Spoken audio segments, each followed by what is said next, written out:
उस वक्त की ये टारगेट किलिंग है कि जब ये केस इसकी 3-4 तारीखों पे समाअत हो चुकी थी और अगली कुछ तारीखों पे इस केस ने अपने मंतकी अंजाम तक पहुंचना था।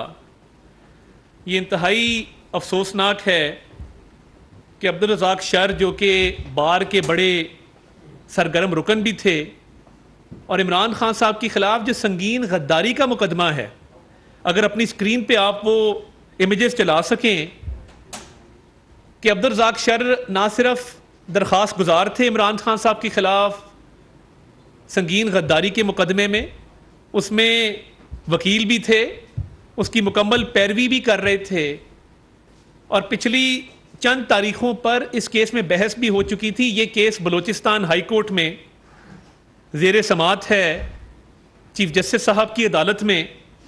आज बहुत बेदर्दी के साथ बड़े सफाकाना तरीके से कोयटा एयरपोर्ट रोड के पास सुबह 9:20 पे टारगेट किलिंग के नतीजे में वो शहीद हुए हैं।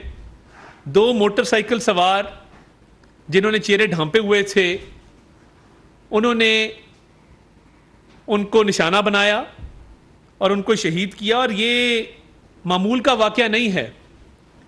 ये वाकया उस वक्त क्यों पेश आया कि जब कल इमरान खान साहब का संगीन गद्दारी का मुकदमा समाअत के लिए मुकर्रर था, कल उसकी समाअत होनी थी, कल उस पर बहस होनी थी, और इस खदशे का भी इजहार किया जा रहा है कि ये कल हो सकता है कि आर्टिकल 5 और आर्टिकल 6 के हवाले से जो इमरान खान साहब पे गद्दारी के मुकदमे की जो फैसला है, हो सकता है कि वो कल फैसला आ जाता या अगली चंद तारीखों में फैसला आ जाता।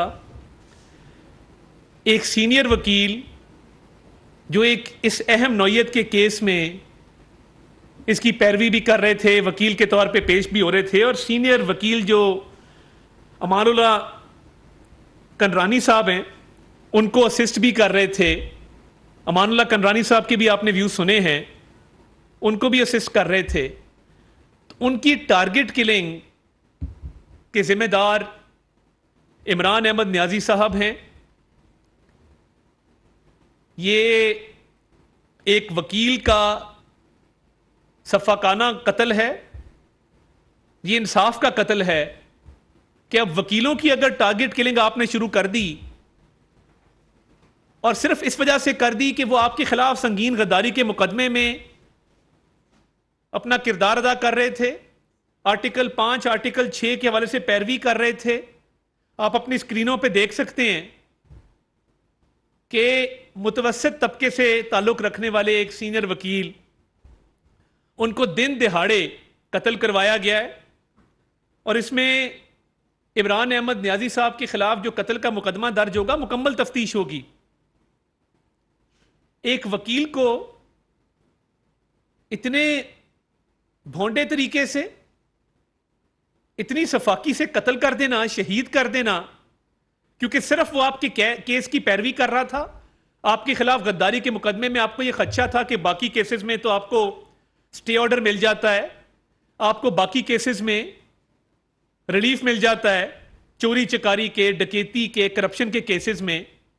मगर गद्दारी के केस में जो आपने असेंबलियां तोड़ी थी, मैं आपको याद दहानी कराना चाहता हूं कि vote of no confidence file होने के बाद आपने असेंबलियां तोड़ी थी, और वो गद्दारी का सुप्रीम कोर्ट के ऑर्डर में लिखा हुआ है कि इस पे आर्टिकल 5 आर्टिकल 6 का इतलाक हो सकता है।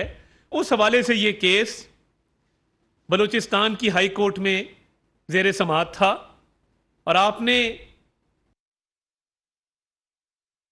आपको पता है कि आपने वो आइन की खिलाफ वर्जी की है असेंबलियां तोड़ के।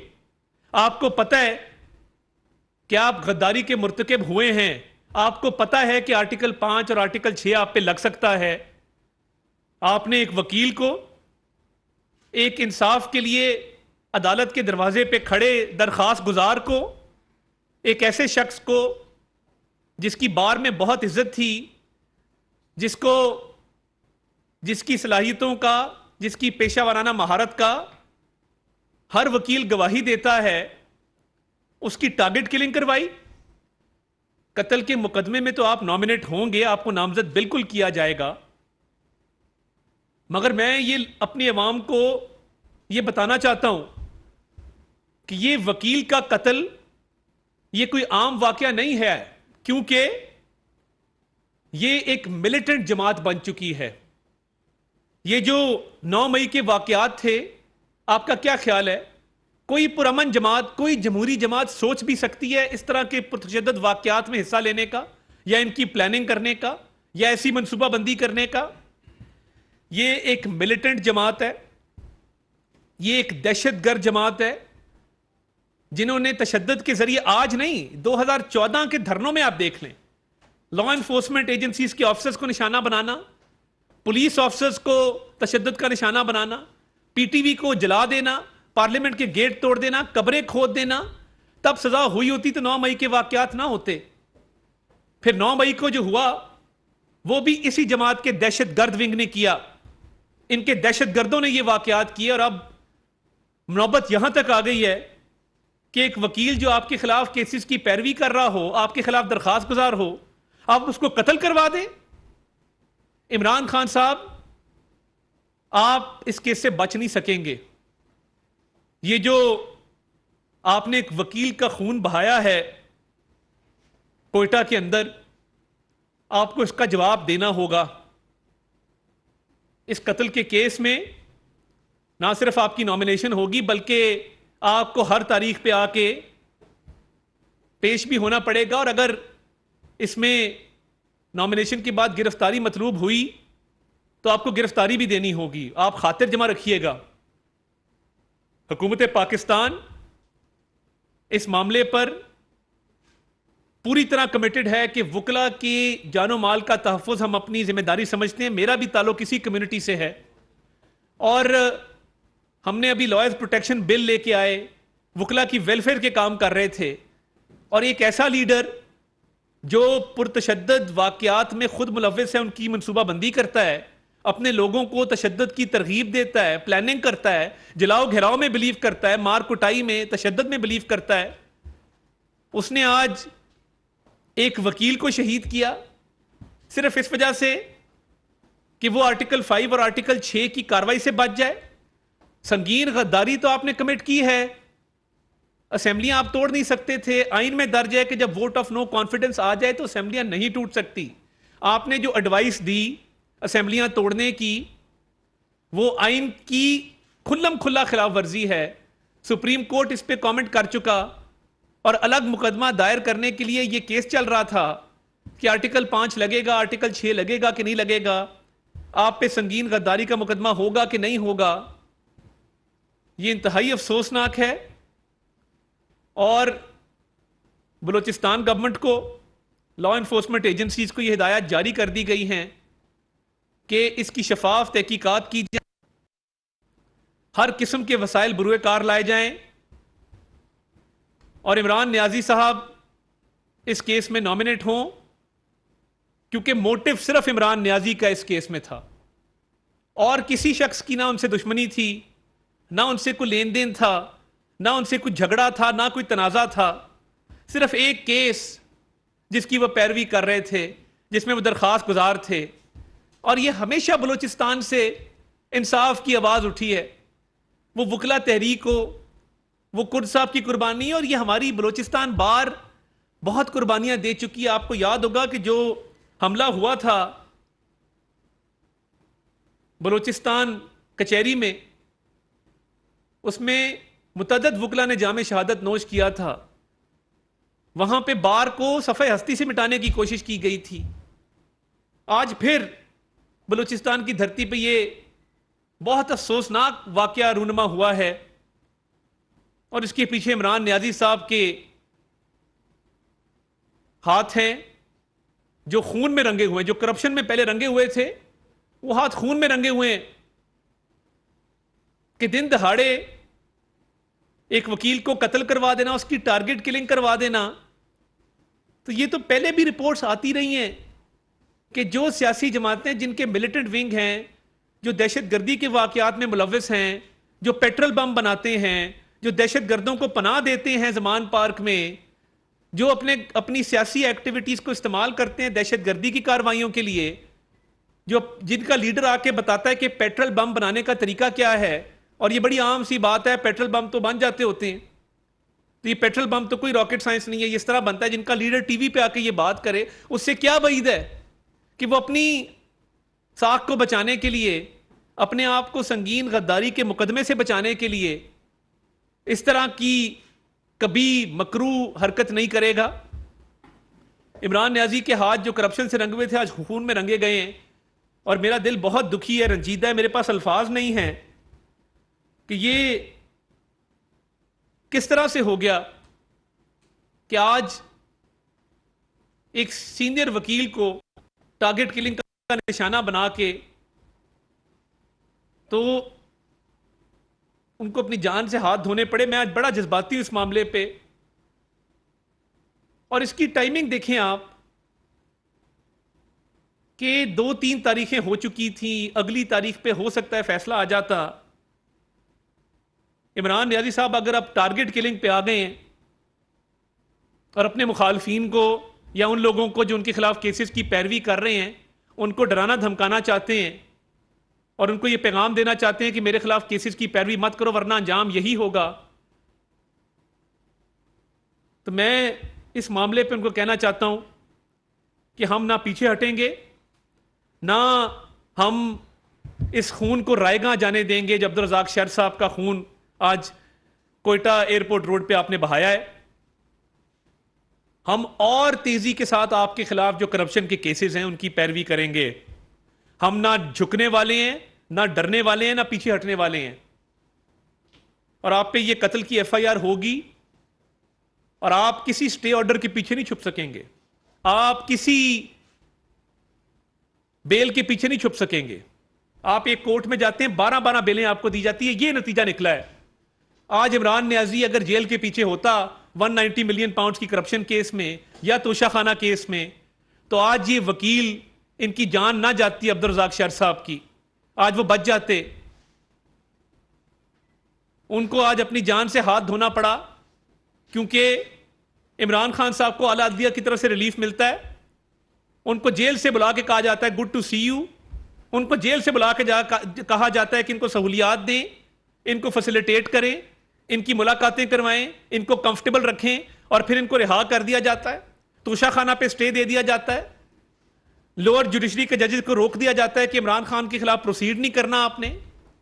अदलिया पहले, आला अदलिया 9 मई के वाकयात में जो मुलविस मुल्जिमान हैं उनकी सहूलतकारी करती है, इमरान खान साहब के करप्शन केसेस को रोकती है, परवेज इलाही साहब के करप्शन केसेस को रोकती है, और नतीजा ये निकलता है कि अब वकील जो इन केसेस में दरखास्त गुजार है और पैरवी कर रहे हैं उनकी टारगेट किलिंग शुरू हो जाती है।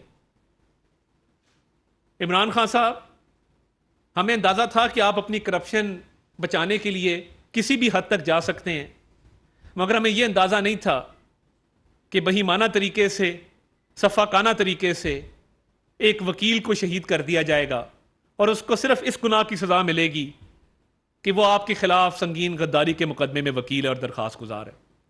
मैं बलूचिस्तान हाई कोर्ट के चीफ जस्टिस से भी कहूंगा कि वो इस वाक़े का नोटिस भी ले कि ये अगर मामला शुरू हो गया और इस तरह वकीलों की टारगेट किलिंग शुरू हो गई तो इस मुल्क में पहले ही इंसाफ के हवाले से सवालात उठ रहे हैं, आला अदलिया के किरदार पे सवालात उठ रहे हैं। चंद मखसूस जजेस जो करप्शन के केसेस में रुकावटें डालते हैं, जो 9 मई के वाकयात, जो दहशतगर्दी के वाकयात हैं उनमें रुकावटें डालते हैं, सहूलतकारी करते हैं लोगों की। आज हम किसके हाथों पे अब्दुल रज़ाक साहब का खून तलाश करें? आज किसके हाथों पे हम ये खून तलाश करें और किससे इंसाफ तलब करें कि कौन इमरान खान साहब के खिलाफ संगीन गद्दारी के मुकदमे की पैरवी करेगा? हम तो पीछे हटने वाले नहीं हैं जब तक इंसाफ नहीं होता, जब तक आइन पर अमल दरामद नहीं होता, जब तक आर्टिकल 5 या आर्टिकल 6 के हवाले से कोई फैसला नहीं आ जाता। आपने एक अब्दुल रज़ाक को मौत के घाट उतारा है, 100 अब्दुल रज़ाक निकलेंगे, आप बच नहीं सकेंगे। आपका अगर ख्याल है कि आप रोज सोशल मीडिया पे आके, इंटरनेशनल मीडिया पे आके मासूम शक्ल बना के झूठ बोलते हैं, मुनाफिकत करते हैं, गलत बयानी से काम लेते हैं, 9 मई के वाकयात पे पर्दा डालने की कोशिश करते हैं, तो आप इस कत्ल की वारदात से बच जाएंगे जो आपने करवाया है। आपको तो गोली भी नहीं लगी थी तो आपने इल्जामात लगाने शुरू कर दिए थे सियासी लोगों पे, अस्करी क़यादत पे। आज आपने एक वकील को मौत के घाट उतार दिया है, अपने खिलाफ पेश होने की सजा दी है। उन्होंने जुर्रत की थी आपके खिलाफ संगीन गद्दारी का मुकदमा चलाने के हवाले से दरखास्त डालने की।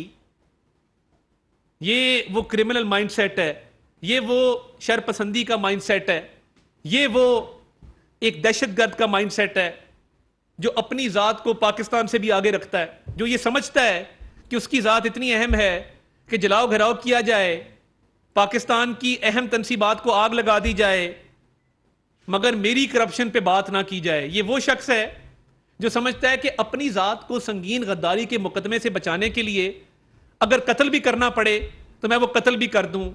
इमरान खान साहब, आप इस टारगेट किलिंग के लिए डायरेक्टली रिस्पॉन्सिबल हैं, आप जिम्मेदार हैं इस टारगेट किलिंग के, और इस पे किसी किस्म की आपसे ना रियायत बरती जाएगी ना नरमी बरती जाएगी। आपको जवाब भी देना होगा, जवाबदेह भी होना होगा। और मैं अपनी वकला तंजीमों को कहूँगा कि पुरअमन रहें। हम ये अश्योर करवाते हैं कि इसकी मुकम्मल शफाफ तहकीकात होंगी और इमरान न्याजी ने जो ये टारगेट किलिंग की है वो इससे बच नहीं सकेगा। ये बता दें कि आपने बड़े संगीन इल्जाम लगाए हैं, आज ही वाक़या हुआ, अभी टारगेट किलर भी नहीं पकड़े गए, क्या ऐसे एविडेंस हैं आपके पास कि इसमें डायरेक्ट इमरान खान? सबसे पहले तो इस केस का मोटिव है, अब्दुल रज़ाक साहब किसी ऐसे केस में इन्वॉल्व ही नहीं थे जिसमें किसी की कोई कत्ल की दुश्मनी हो, जिसमें किसी का कोई ऐसा तनाज़ा हो कि जिसमें कोई दुश्मनी की हद तक चला जाए। जो केस जिसमें किसी का मोटिव हो सकता है वो संगीन गद्दारी का केस है। कुछ इब्तदाई तहकीकात हुई हैं जो मैं अभी आपसे शेयर नहीं कर सकता क्योंकि ये एक हसास मामला है। अभी इमरान खान साहब को फ़िलहाल इस केस में नॉमिनेट किया जाएगा, नामज़द किया जाएगा इस कत्ल के मुकदमे में, और जैसे ही तफ्तीश आगे चलेगी और मज़ीद मालूमात जो हैं वो हमारे सामने आएंगी, आपको आगाह करेंगे इस पर।